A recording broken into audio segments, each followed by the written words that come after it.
Olá, seja muito bem-vindo ao BMC Market dessa quinta-feira. Hoje é dia 2 de fevereiro de 2023. A gente começando aqui a repercutir os principais destaques, os principais assuntos que movimentaram o mercado financeiro neste dia. E claro, eu, Felipe Nascimento, vou contar aqui com a sempre presença de Alan Gani e Alexandre Cabral para a gente debater e discutir todos esses assuntos, até porque hoje é quinta-feira, depois de uma super quarta, onde a gente teve definição de política monetária nos Estados Unidos e no Brasil. E hoje cedo a gente teve também Banco da Inglaterra e Banco Central Europeu trazendo a sua definição. Só para a gente falar sobre o Banco Central Europeu, manteve ali aquela postura de alta dos juros, elevando em 0,5 ponto percentual a taxa de juros e sinalizando explicitamente pelo menos mais um aumento nessa mesma magnitude na próxima reunião. E Lagarde dizendo que vai ter que avaliar aí que o ritmo dos juros, sabendo que ele não terminou esse ciclo de alta nos juros por lá. Além disso, a gente, claro, vai falar de um assunto bastante importante nessa quinta-feira, quando o dólar chegou a bater R$ 4,94 na mínima intradiária. Agora está operando ali na casa dos R$ 5,00, mas há muito tempo, desde junho do ano passado, a gente não via o dólar abaixo dos R$ 5,00. E é justamente esse movimento que a gente quer entender aqui com os nossos professores.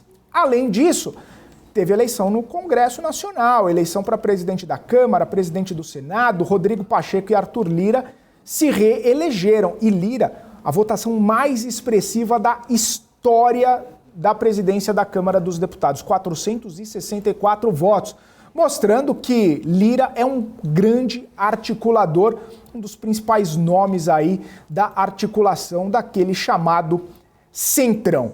Mas enfim, é isso, algumas das pautas que teremos aqui na nossa quinta-feira no nosso BMC Market, e já vamos trazê-los aqui, já vamos trazer os nossos comentaristas, nossos participantes diários aqui. Alexandre Cabral e Alan Gani, muito boa tarde para você, Gani. Muito boa tarde, Filipão, boa tarde, Cabral, boa tarde, audiência. Boa tarde, Cabral. Faz tempo que eu não te tempo, vejo. né? Faz tempo que Fala aí, hoje é minha sexta. Hoje é a sua sexta. Hoje é a minha sexta. Bola de ferro no tornozelo. Não maluco. Saia daqui, Cabral. E aí, Cabral, tudo em ordem? Tranquilo, graças a Deus. Fomos um saco suando. Gente boa. Gente boa. Dumas foi também? Não, o Dumas tinha que ir pro negócio de uma aula. Suando, gente boa. Lembro do marketing que nós fizemos com ele recentemente. Sensacional. Nas férias do Gani, né? O Gani estava curtindo os Estados Unidos e a gente aqui trabalhando, né? Exatamente. Acontece, coisas da vida. Já o Cabral saiu, ficou eu e o Gani saiu, ficou eu e o Cabral. Daqui a pouco eu saio e vocês dois. É verdade. Quando tocam o programa. Primeiro ficou nós dois, depois vocês dois. Então, quando você tira férias? Férias já foi. Já foi? A dona Melissa nasceu, então. já tirei minhas férias. Não, já. então. É isso aí, mano. É isso. Estamos aqui para trabalhar, Langani. Estamos aqui para trabalhar. Bom, vamos começar falando aí sobre... queria saber impressões do Gani a respeito dessas decisões. Foi ontem, sim, a gente já teve a manhã inteira para conversar, mas eu queria saber as impressões do Gani sobre Federal Reserve elevando seus juros em 0,25, como já estava sinalizado, e o Banco Central brasileiro no famoso mantendo aí 13,75. Vamos começar pelo Fed, Gani? Vamos lá. Decisão mais do que esperada, o 0,25, e o discurso também mais do que esperado. Aquele discurso dúbio que dá para ler com o copo meio cheio como o copo meio vazio, né? Você tem partes ali do discurso onde ele diz que o mercado de trabalho continua aquecido, a inflação, ele usa um termo hot, né? Continua elevada, a despeito da desaceleração inflacionária dos últimos tempos. E você me chamou a atenção, né, Felipe? A gente conversava no intervalo ali, né, antes de entrar no programa, que ele falou em altas. Então, o que divide hoje o mercado é se será mais uma alta de 0,25 ou se teremos mais 2 altas de 0,25. De todo modo, o mercado reage bem, entendendo que este ciclo de aperto monetário ele está chegando ao fim. E aí a próxima discussão vai ser quando que os juros nos Estados Unidos começarão a reduzir. Muito provavelmente deve ficar o ano inteiro de 2023 no patamar aí de 5 ou 5,25, né, num patamar restritivo, para daí começar a cair apenas em 2024. Olha que interessante, né? Desde quando a gente faz este programa. Boa parte da discussão era do tapering, né? Quando que iria ocorrer o tal do tapering, né? Ou seja, a redução do ritmo de compra de ativos pelo Fed. Aí ocorreu o tapering. Quando que iria terminar o tapering, né? Quando que ele ia zerar, né, o fim das compras dos ativos. Aí paramos de falar isso. Bom, agora quando que ele começa a subir os juros, foi a outra discussão, e vai até quando? Parece que essa discussão está chegando ao final, provavelmente aí no primeiro tri a gente não deve mais falar disso, e aí a nossa discussão daqui para frente será quando que o Fed começará a reduzir a taxa de juros. Ô Gani, e é justamente isso, né? Buscando ali algumas palavras de comunicado e de Jerome Powell, falou em altas, né? Então não necessariamente mais uma de 0,25, talvez mais 2 de 0,25, elevando os juros, sem perspectiva de quando pode começar a cair, embora ele fala que tem aí essa cita muito desinflação, mas a questão é a seguinte, a inflação meta deles são 2% e está quase 6 mais.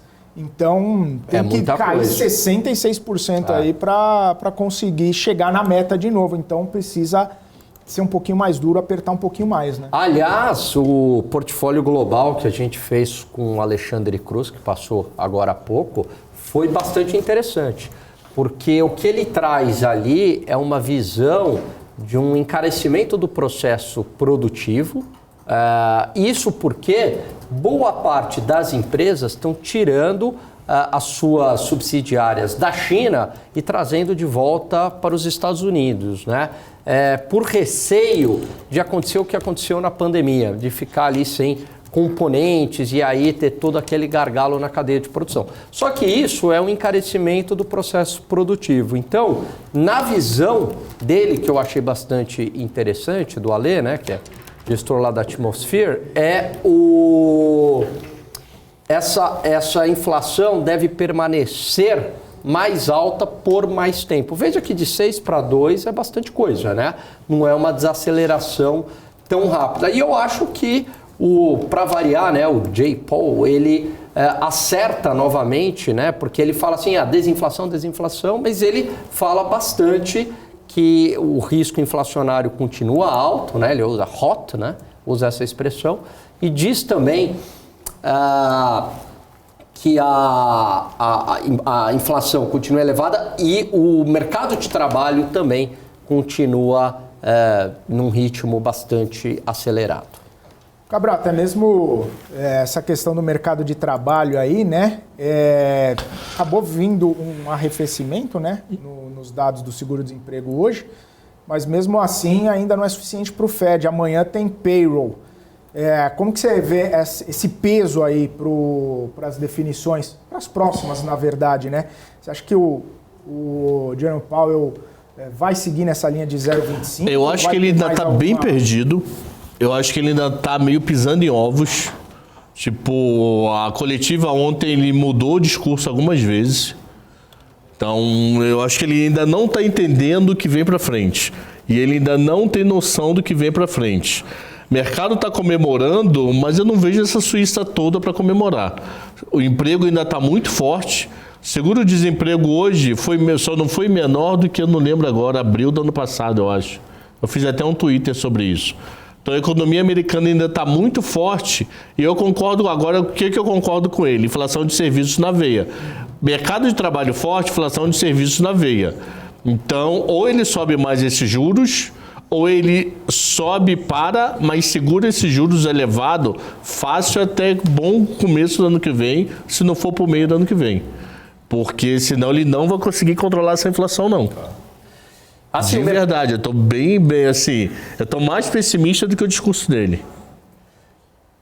E eu acho que ele está certo, né, em não falar não, porque já de comemorar essa desinflação e já cantar vitória, né? E de repente tomar 2 gols aí, como tomou a Argentina, né? Não dá para cantar vitória. Esses riscos inflacionários estão na mesa, né? E até porque não dá mais para ficar contando com China como você contava no passado, né? Até porque, olhando em perspectiva para o cenário mais macro global, é um cenário inflacionário, né? Enquanto o juro não conseguir tirar um pouco dessa pressão, continua sendo um cenário inflacionário, né? Continua, com certeza. E tem os riscos aí na mesa. E se, sei lá, Rússia e Ucrânia piora novamente, aumentam as tensões, né? E aí pega no petróleo. Como é que vai se comportar essa inflação aí? Será que é só uma desaceleração momentânea e depois tem um repique inflacionário? A gente não sabe, né? Então, quanto uma possível recuperação chinesa que vai causar inflação no mundo.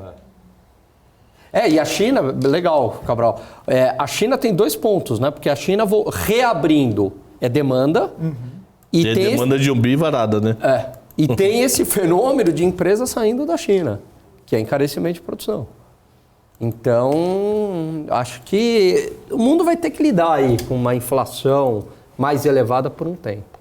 Lidar, né? Não é mais aquele céu de brigadeiro ou não. A grande dúvida é o termo que o Banco Central usou ontem, que os Estados Unidos não pode entrar, desancoragem.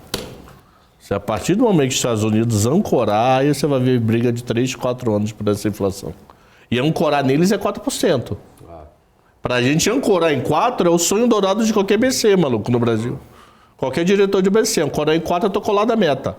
Estados Unidos ancorar em 4 é o dobro da meta. Quem diria eles falando isso, hein?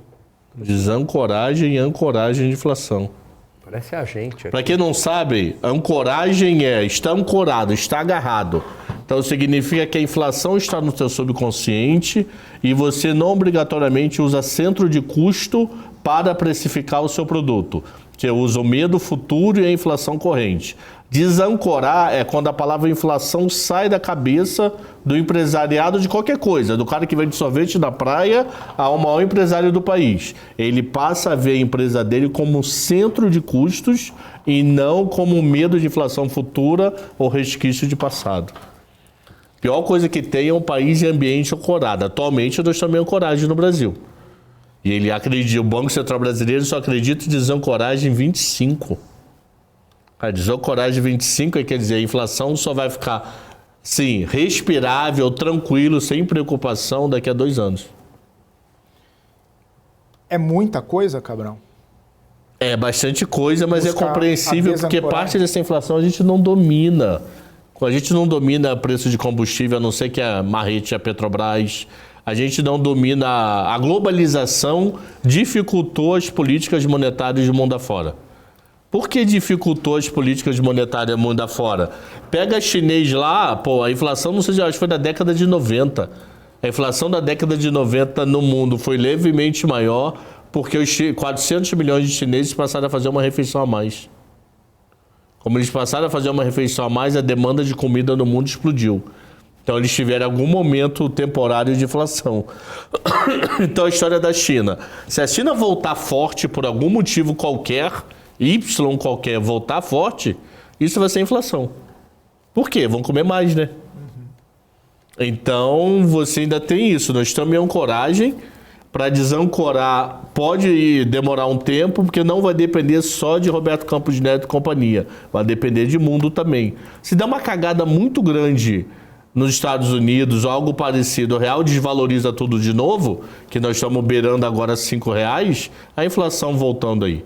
Porque agora nós vamos ter, nas próximas semanas, desinflação cambial. O que quer dizer isso? Eu vou precisar menos reais para importar alguma coisa. Precisava um mês atrás 5,30 e agora estou precisando de R$5. Então isso vem a nosso favor, vem a favor da inflação. Só que se isso voltar, isso vai vir contra a inflação. E é aquele papo, né? Você só lembra quando apanha, né? Quem bate esquece. Então quando a inflação é baixa, tá bom. Quando a inflação é alta, você reclama. Você não elogia a baixa e reclama da alta. Então é isso. Interessante isso que você citou. A gente vai falar daqui a pouquinho, Cabral, desses dois temas, né? Primeiro, Banco Central brasileiro, com a definição da política monetária por aqui e o comunicado, e também esse dólar para baixo. Eu só tenho duas perguntas aqui, uma para o Gani e uma para o Cabral também. O Rubão perguntou para o Gani o seguinte, que mais cedo, né? Inclusive o Cabral estava por aqui, que o Fábio Fares comentou que seria necessário subir juros acima da inflação para a inflação recuar de fato. Isso é um processo histórico para recuar a inflação. O que você acha desse movimento? Não, é isso mesmo, né? O principal instrumento para reduzir a inflação é a política monetária, né? Quando você sobe os juros, está tirando liquidez do mercado. Basicamente é isso. E o que causa a inflação, a principal causa, é excesso de liquidez, né? É muito crédito acima do que a economia consegue suportar, né? Isso pega em consumo e investimento das empresas. Então, sim, concordo, absolutamente. O detalhe é qual vai ser esse corte. O que é esse corte? A inflação está descendo assim e os juros estão subindo. Em algum local eles vão se encontrar. Atualmente os juros estão mais baixos do que a inflação. Eles vão se encontrar onde? Em 7? Vão se encontrar em 5 ou vão se encontrar em 4? Porque se eles se contarem lá em cima, porra, é uma droga, imagina, a Fed falando 17% ao ano. Então, os Estados Unidos está caindo, já teve, acho que 11 o pico, se eu não me engano, e veio. Os juros veio de 0 e está em 4,5. Então, nós temos um gap aí de 1,40 números atuais. Eu estou falando de juros real, não estou fazendo nenhuma conta pesada, não. Um menos o outro só. Então, se continuar subindo e um caindo, aonde vai ser esse encontro? Se esse encontro for no 6, é uma desgraça. Se esse encontro for no 4,75, é mais tranquilo. Porque a inflação já passa a trabalhar por baixo, o Banco Central não vai precisar. Porque se cortar no 6, ele vai ter que ir até uns 6,25, 6,5 para criar gordura para depois descer. Então, uma dúvida que o mundo tem é aonde eu encontro. Qual número vai ser encontro e quando vai ser esse encontro? Primeiro trimestre ainda, até março? Segundo trimestre, dependendo do que for, ele vai ter que jogar juros lá em cima. Entenderam o meu racional? Sim. Porque o juros está subindo, ele ainda está abaixo da inflação, e a inflação está caindo. Imagina um gráfico de 1 ano e meio aí. Um está lá em cima, aí, quer dizer, ficou um ano mais ou menos parado e começaram a ir na mesma direção, mas ainda está a inflação por cima e juros por baixo. Em algum ponto eles cruzam. E os juros vêm por cima, inflação por baixo, e depois ambos caem em paralelo. O detalhe é esse cruzar, qual vai ser esse número? Onde e quando, né? Então, Rubão, mas eu vi aqui teu comentário. O juro responde à inflação, na verdade, né? O juro real, não o juro nominal, né? O juro nominal é uma decisão do Banco Central ali para tentar conter a inflação, ele tem esse poder. Mas o juro real, na verdade, é uma resultante, né? É um preço, né? Juro é preço, assim como salário real é preço, né? São variáveis reais. Então, assim, se o juro real tá elevado, significa porque a inflação está elevada, né? No caso dos Estados Unidos, nem estou colocando risco, né? No Brasil, daria para colocar risco nessa conta também. Boa. E Cabral, a pergunta é, o Fed deveria aprender com a dona Cabral da Europa? Que deve ser a dona... Lagarde, que não é Lagarde. Christine Lagarde. Falaram outra pronúncia hoje. Lagarde. Quem falou Lagarde? Aliás, esse negócio aí é interessante, né? Porque como o Banco Central americano saiu na frente em relação ao Banco Central europeu, isso explica em boa parte por que o dólar se valorizou muito frente ao euro, né? Nominalmente acima do euro, né? Teve uma valorização porque os juros nos Estados Unidos subiam e na Europa parado. Além do que, as expectativas econômicas por conta da guerra Rússia e Ucrânia eram muito ruins em relação à Europa. Então você tinha tanto o lado das expectativas quanto o juro favorável para os Estados Unidos, isso fez com que o dólar se valorizasse bastante perante o euro. Agora, o Banco Central Europeu ele sobe os juros de maneira mais acentuada que o Banco Central norte-americano. Então, vamos falar o seguinte, o Banco Central Europeu é o Fed de amanhã, né? É o mesmo movimento, ele caminha para ser o Fed de amanhã.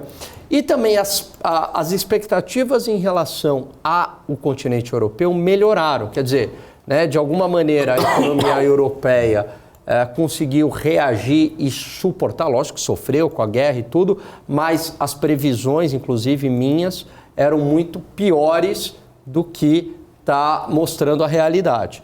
E aí isso também melhorou as expectativas em relação à Europa. Então tudo isso refletiu numa apreciação do euro frente ao dólar.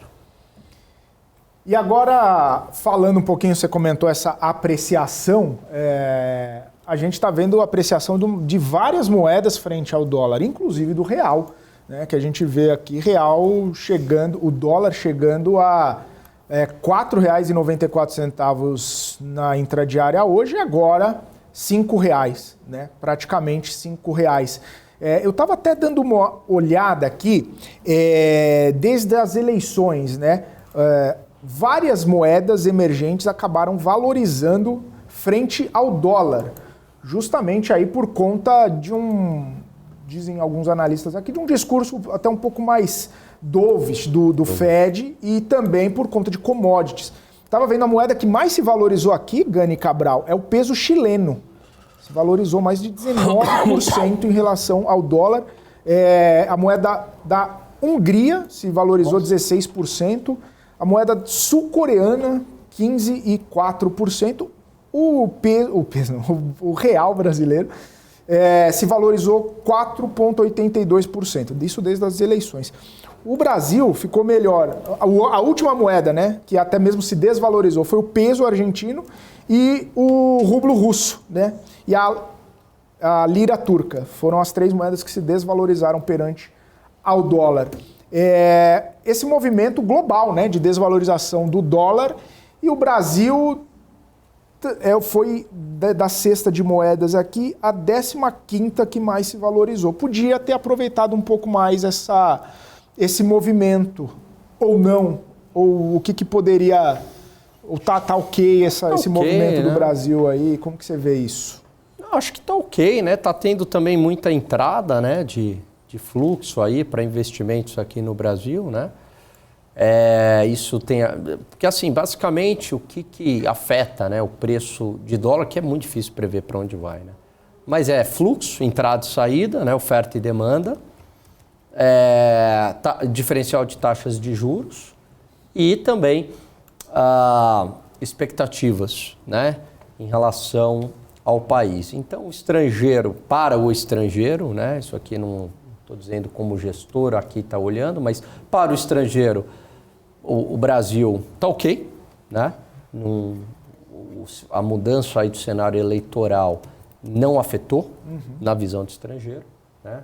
O Brasil continua aí com oportunidades, barato e tem entrado bastante fluxo aqui para investimentos. Além do que, taxas de juros bastante elevadas, o que ajuda a segurar o real, né? Provavelmente, se os juros começassem a cair aqui, o dólar não se sustentaria no patamar de 5. Cabral, você vê esse movimento aí também? De qual? Desculpa, eu estou montando a planilha. Qual movimento? Quero montar a planilha para explicar o negócio. A valorização do real. Valorização do real DXY e fluxo. Fluxo pesado. Tá vindo fluxo. Tá vindo fluxo para NTNF e tá vindo fluxo para bolsa. Isso pode reverter assim, ó. Puf. Mas tá vindo fluxo. Então é literalmente fluxo e DXY. Na veia. Até quando isso vai durar? Sei lá. Mas é fluxo pesado. Todo dia bolsa gringo entrando. Todo dia, todo dia. Então, enquanto tiver dinheiro novo no mercado, o real valoriza. DXY está me ajudando. Não tem muito o que inventar a história, é isso.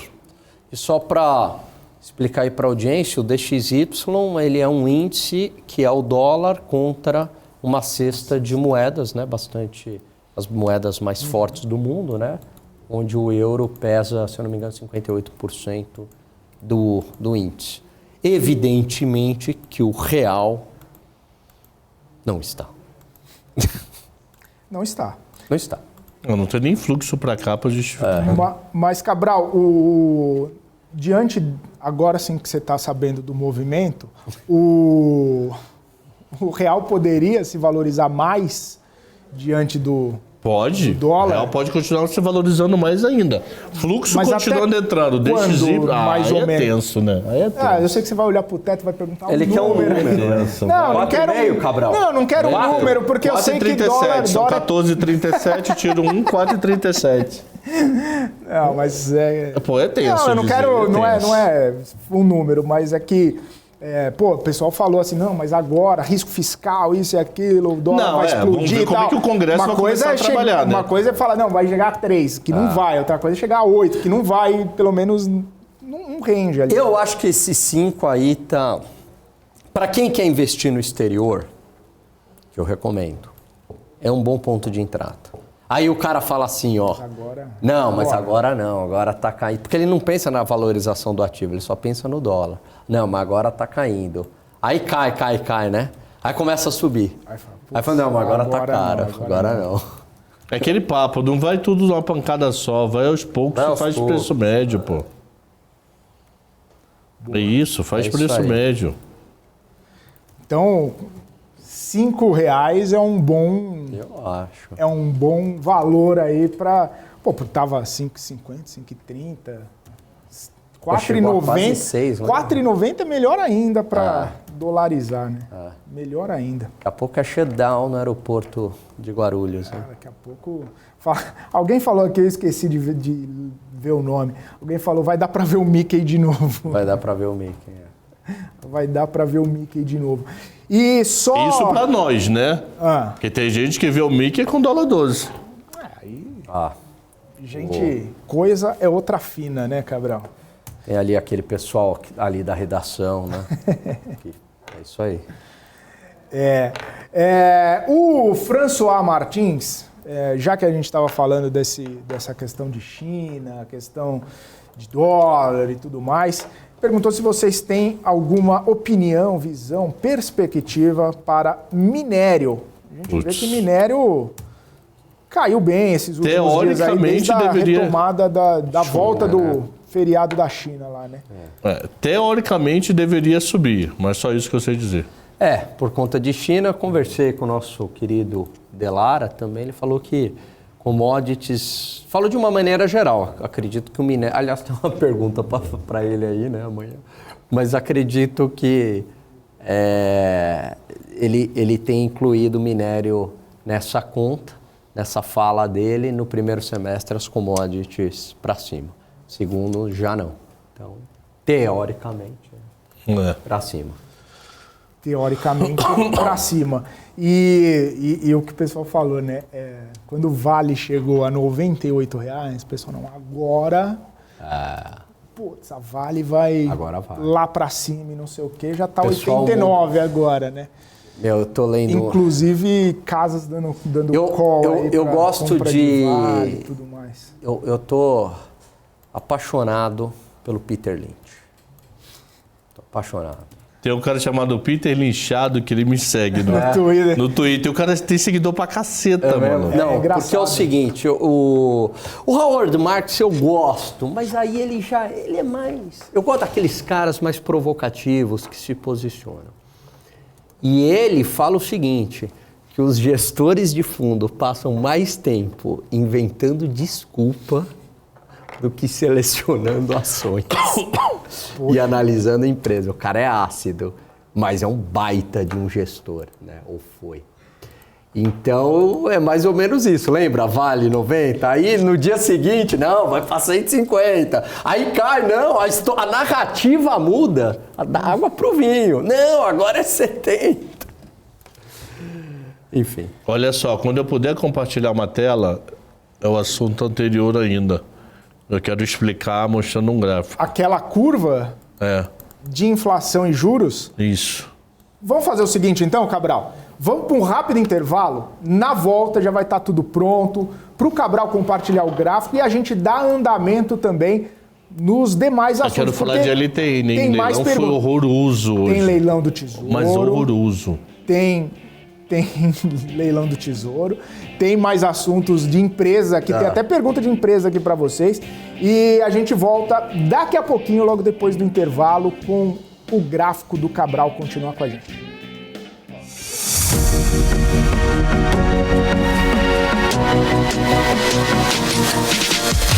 BMC News, informação que gera valor.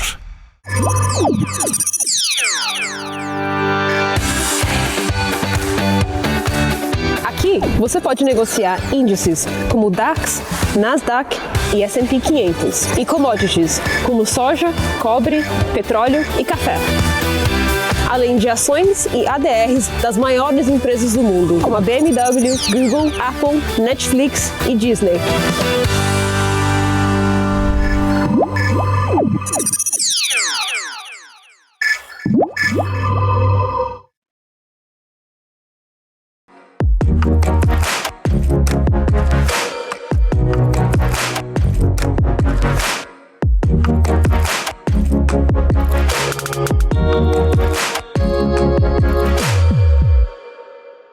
Você está cansado da mesmice? Negociando em plataformas com ferramentas desatualizadas? Falta variedade e funcionalidade? Aproveite nossa grande seleção de ferramentas de trade. Baixas taxas de negociação, suporte em português 24 horas por dia, com mais de 200 criptomoedas disponíveis para trade e a facilidade de depósitos com Pix. Aproveite o futuro agora. Bybit. Abra sua conta hoje mesmo. Bybit.com.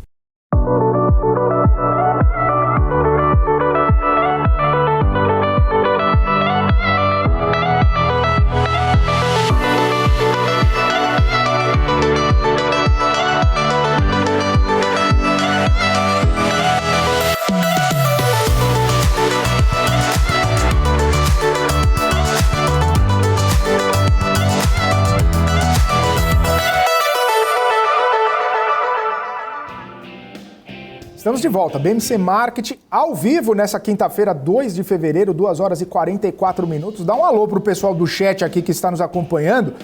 O Rubão Dantas está por aqui, o Helder falou, pô, cheguei atrasado. Tem o Alex que falou, o Cabral é o cara do 710. Cleonildo Vieira tá por aqui, o Léo Arruda também por aqui, Projeto Ao Mais. O Leomar, o Gosdi tá por aqui, Daniel Bruno Seron por aqui. Falaram que o Gani é o cara da lousa, mas o que o Cabral já fez de aula na lousa aqui nesse market, lá nos primórdios, não tá escrito no gibi. E olha, sinto saudade disso, viu, de vez em quando. Amanhã vamos inventar alguma coisa. Vamos lá, Cabral. O que eles querem? Traz uma lousa aí. Vê se eu sei. Coisa na lousa aí. Amanhã a gente tem 1h30 de programa, pô. Eliel Scott, o Regis Andrade. O Cabral, desliga o jogo no computador. Aliás, o Helder chegou atrasado. Mas é lógico, ele não gosta da gente. Ele só tá esperando com dinheiro. Ele já não é que ele chegou atrasado, ele chegou cedo com dinheiro. Exatamente. Traíra. O Neto, o Andrew, o Libertário Consciente. Quem mais? O Joker por aqui. Só o Dia a Dia tá por aqui também. ETF de Bolsa Americana é uma boa. GMX, curto e grosso, a Lilian tá sempre aqui e ela adora o Gani, mas ela é muito respeitosa. Ela manda beijo pro lindo Gani e fala... um beijo também, doutora Tameia. Obrigado. Ele tá namorando? Opa, Peter Santana, aí já pensou, mó fora, né? Não. Tá dando, pô, não tô não. Desde outra noite a gente rompeu. Paolo. Quebrou o pau. Tem um episódio assim do Seinfeld. Você via Seinfeld? Seinfeld é clássico. Quarta-feira à noite, ele inédito. Espetacular, né? E aí o cara chega lá pra dar o presente, acabaram de terminar. Eu lembro que eles deram a TV, A né? TV, aí querem a Eles TV uma de baita de volta. uma TV. E ele é o tipo de cara que eu não consigo ver em outro programa, a não ser com dá. aquele cheio de toque Não que ele dá, tinha. cara, é muito bom. Tipo assim, ele fazendo um drama, eu não consigo imaginar. Só um parênteses, né? Sabe o que eu acho legal do Seinfeld? O Friends ainda tem um draminha, é uma comédia, mas tem um draminha. Two and a Half Men tem um pouquinho de drama e é mais escracho. mais escrachado, Seinfeld é só escracho, não tem drama, não tem sentimento, não tem nada.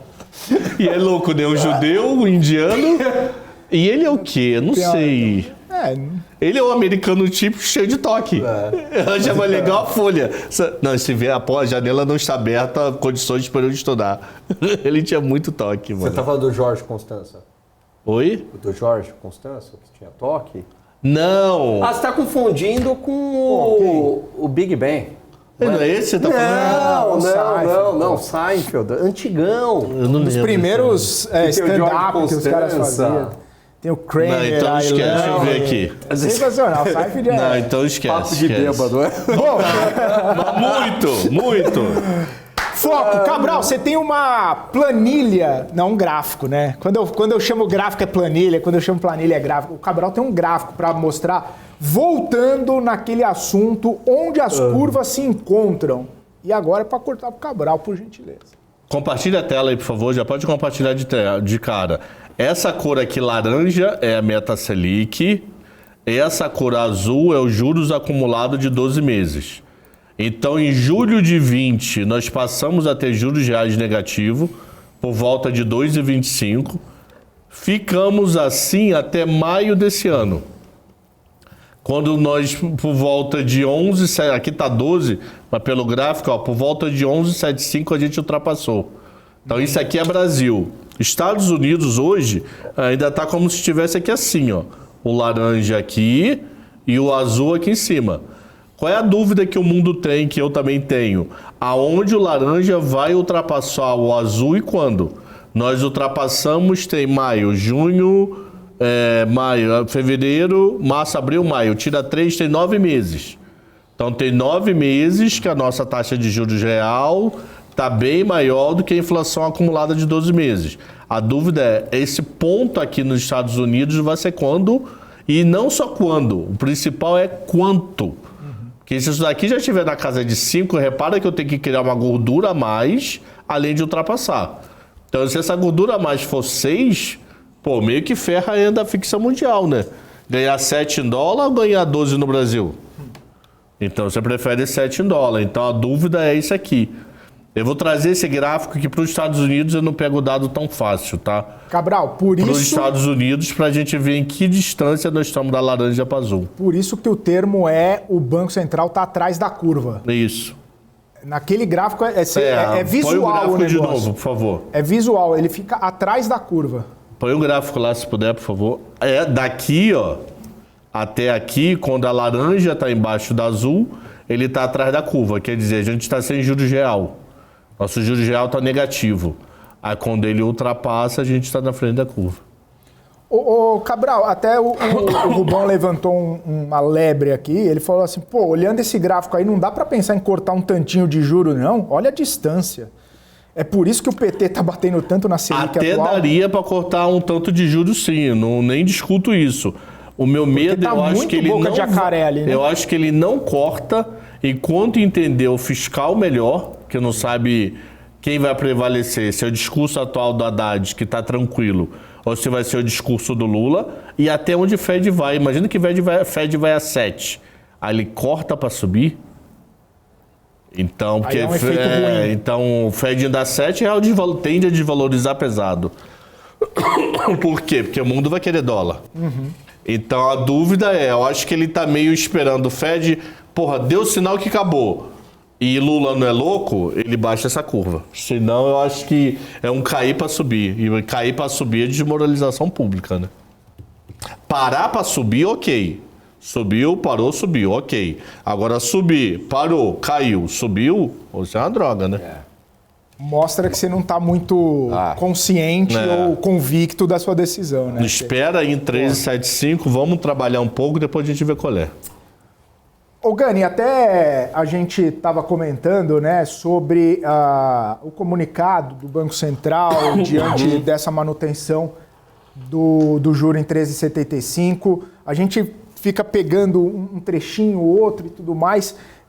Você acha que nesse comunicado aí o Banco Central fincou uma bandeira ali, bateu o pé, sinalizando, não explicitamente, óbvio, mas sou independente, eu faço a minha política monetária, governo cuida de governo, Banco Central cuida de Banco Central. Você acha que teve ali, riscou uma linha no chão? Acho que sim. E eu acho que na ata vem mais duro ainda. Né? Acho que na ata vai desenvolver mais e traçou sim, falando, minha missão aqui é manter a inflação sob controle, né?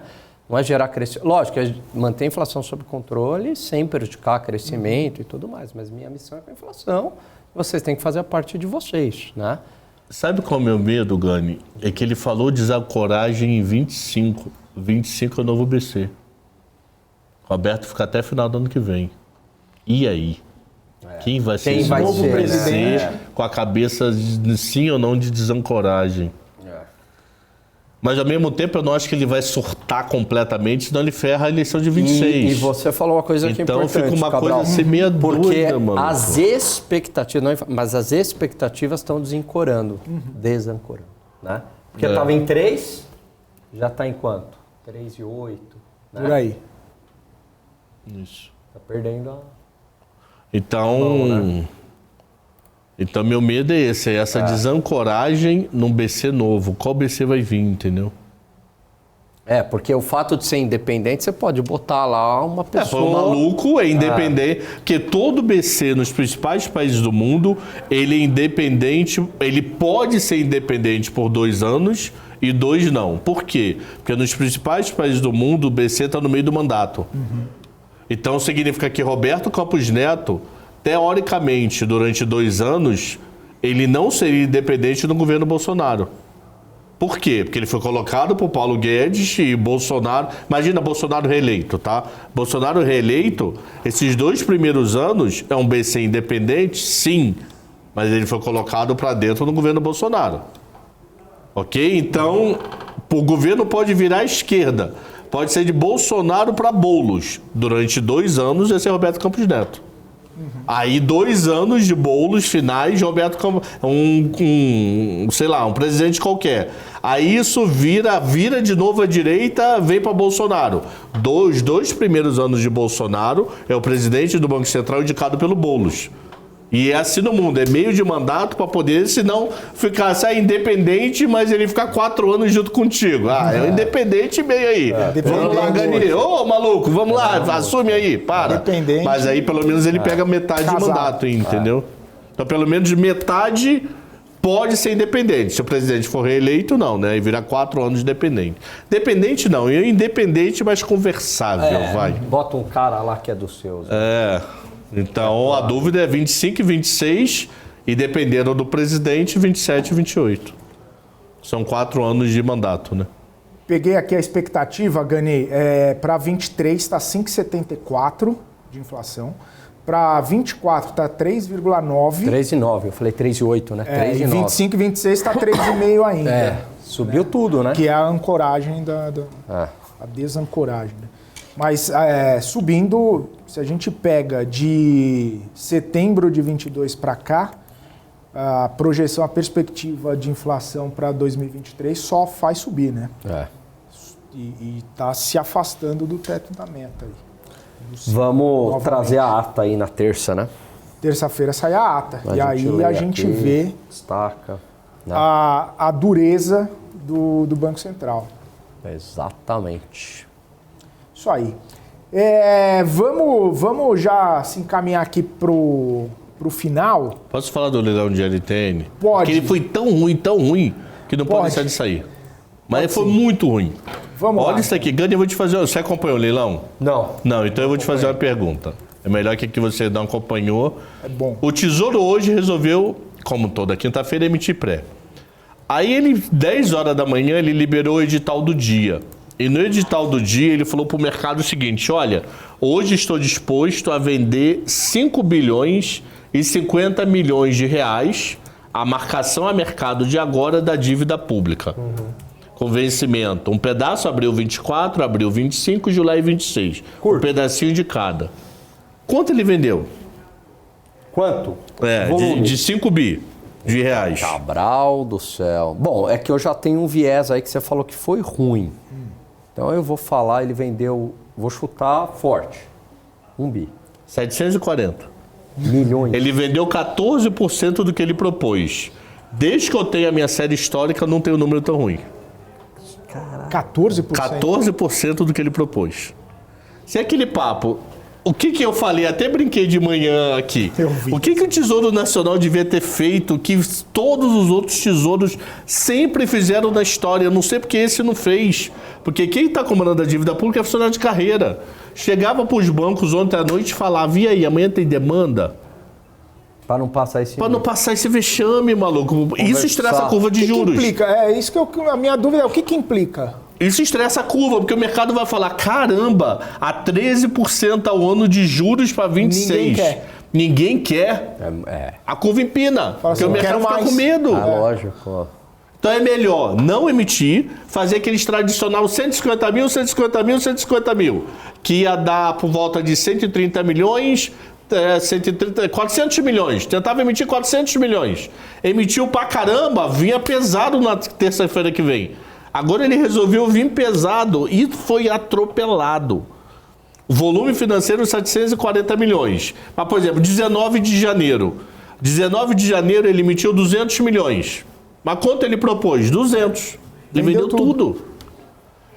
100%. O que o mercado sempre olha, bom, o Tesouro Nacional, dá uma dica aí. Ó, depois chega esse Brasília.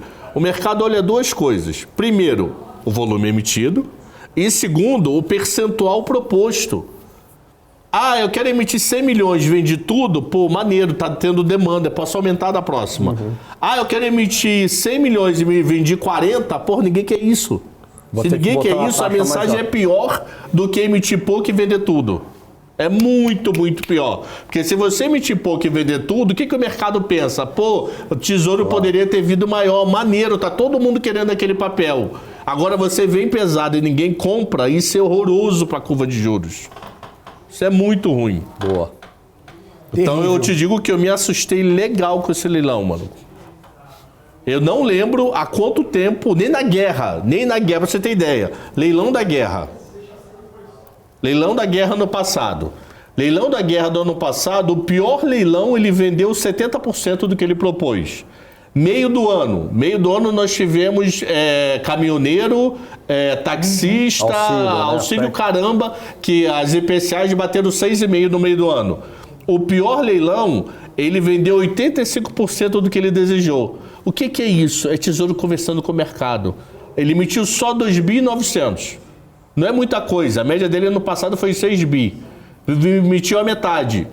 Mas ele vendeu 80 e poucos por cento. Por quê? Ele ligou para o mercado. Mercado, e aí qual é? Hoje eu não estou entendendo nada o que passou na cabeça do Tesouro. Volume alto, ninguém quis. Isso desmoraliza. O Tesouro, levemente, porque é mais um leilão, vai depender dos próximos, mas estressa uma curva sem necessidade. De verdade, Tesouro. Qualquer coisa, liga aqui para a BMC. Pega uma aula. Pede um e-mail meu do Gani, que dá aula de dívida pública também, e a gente conversa com vocês. Por isso que eu vi a ponta curta subindo bem aqui, 25 subindo 1%, 24 subindo 1% também, e a longa caindo ligeiramente. Que a longa teve um pouquinho de demanda. A longa até que ele acertou. Mas é esse o gringo levou tudo que precisava. Que você falou? Esse estresse está no meio, que são os do meio que estão no leilão. Repara, 24, abril 25. 24 a July 26 foram os leilões. Onde é que a curva começa a estressar? Janeiro 24 até janeiro 26. Então, onde a curva estressa? Onde o leilão micou. Pelo amor de Deus, eu não entendi, de verdade. Parece que faltou cabelo branco hoje no Tesouro. Que é muito discrepante. Muito, muito, muito discrepante. Boa. Não tem que estressar mercado, Tesouro. Você tem que... O Tesouro não tem que assustar nem ajudar, tem que fazer o dele. Mas vou fazer o dele que não atrapalhe, pô. Já dizia o ditado, muita ajuda quem não atrapalha. É isso aí. Eu gostei do comentário de Simacário Félix, bancada espetacular da BMC, Boa. Felipe, Gani e Cabral. Porque agora o Helder fica elogiando a gente, mas a gente ainda não perdoou. É agente duplo. Não. Pra gente, eu fico acompanhando os comentários no Com Dinheiro e ele fala pra gente aqui, mas no Com Dinheiro ele é muito mais... Sabe o que eu quero? Que eu só vou desculpar o Helder se ele chegar no Com Dinheiro e falar assim, ó, o melhor programa da BMC é o marketing. Aí eu perdoo o Helder. Boa. Gente... E você vai perdoar o Tesouro, né? Tesouro. O Tesouro... Não, eu não entendi o que passou na cabeça do Tesouro hoje, na boa. Pô, e esses dias a gente tava mandando um beijo pro Tesouro aqui, que ouviu a gente no título da faculdade, né, Cabral? É. Hoje... Aí ficaram tão lisonjeados, Hoje, o poder... como é que é? O elogio subiu a cabeça. Subiu a cabeça, subiu Quem? no salto Do alto. Tesouro. Ficou muito no salto alto. Ai, Eles hoje da faculdade vou emitir 5 bi. Eles assistem a gente. Mas você vai ver, eles vão fazer a lição de casa semana que vem. É, leilão de segunda tarde, se você ver 61, é o Tesouro ligando pra tirar dúvida do leilão. Na segunda tarde, que o leilão é na terça de manhã. Então 61 eu vou ver, Brasília, Tesouro ligando. Foi Mirim, o Tesouro. Foi, não, tá de brincadeira. Mas o Gabriel Alves falou que a gente é o trio FGC. Não sei. Felipe, Gani e Cabral. Não, Boa. eu sei, mas, pô, é a cobertura do FGC. FGC. Você sabe que FGC, pra Gani, é teoria de livro, né? 250 mil? Ah, para! Agora com vocês vai começar com dinheiro. 250 mil. 250 mil de mulambo, rapaz. O Gani? próximo programa chama Com Dinheiro, mas o programa do Gani é com muito dinheiro. Sério. Ele assiste, ele nunca assistiu o Padre Felipe. Porque, deixa eu ver, tá de padre hoje, maluco? Tá de padre hoje? Não, tá. Tá semi-padre, só faltou aquela bola rolê até aqui. Semi-padre. Então Padre Felipe é coisa de pobre. Ai, tem 1 milhãozinho. 1 milhãozinho é coisa de o pobre. Rui é raiz. Ele falou que não vem com um comentário é marketing, ele falou. É isso aí. Tá bom. Entendeu? Não, os caras são bons. São ótimos. Mas eu Mas quero eu- ver, mas eu eu quero falo coisa ver de o Helder programa. falar no programa Que deles programa? o que ele falou no nosso. Gente, chegamos ao fim de mais um BMC Marketing. Gani, até segunda, né? Até segunda. Eu tô aqui de manhã. Então você vai estar de manhã pra vocês, Eu vai tenho estar de duas manhã pra mim até aulas segunda. seguidas aí nas duas sextas. A gente no aquário aqui parece... Vocês não têm noção. Eu me sinto, às vezes, num zoológico ou numa creche, sabe? Que fica todo mundo olhando. Todo mundo Vez em quando passa. vocês me veem assim, é que eu tô tirando foto. Aí, ó, tá vendo? Ó, lá, aí a gente ó, faz... vamos dar tchauzinho. Tipo, parece a foca no Vamos dar aquário. tchauzinho. a Ah, gente tá dá- rindo. tá lindo, Virou brode. Cabral, até amanhã. Eu preciso encerrar porque chefe tá ali, ó. o Felipe Ferreira já chegou. É isso aí, pessoal. Valeu, obrigado. Um abraço pra todos vocês, pro Rodrigo Lopes, pro Eliel Scott, pro Garage 073, pro Helder. Seu canal financeiro aqui, ó, falou: Tesouro, não se misture com essa gentalha. Ai, meu Deus do céu. Daniel Bruno Seron, pede pro seu primo ligar aqui pro Cabral. Rui das Neves, o Vins, que tá por aqui também, Gabriel Alves, o Fabiano, o Gilberto também por aqui, Rui das Neves, grandes Rui das Neves, o Rodrigo, o Gabriel, o Rubão, o Claudino, Peter Santana. Um forte abraço a todos vocês. Amanhã a gente tá de volta a partir das 2 horas da tarde. Forte abraço, tchau!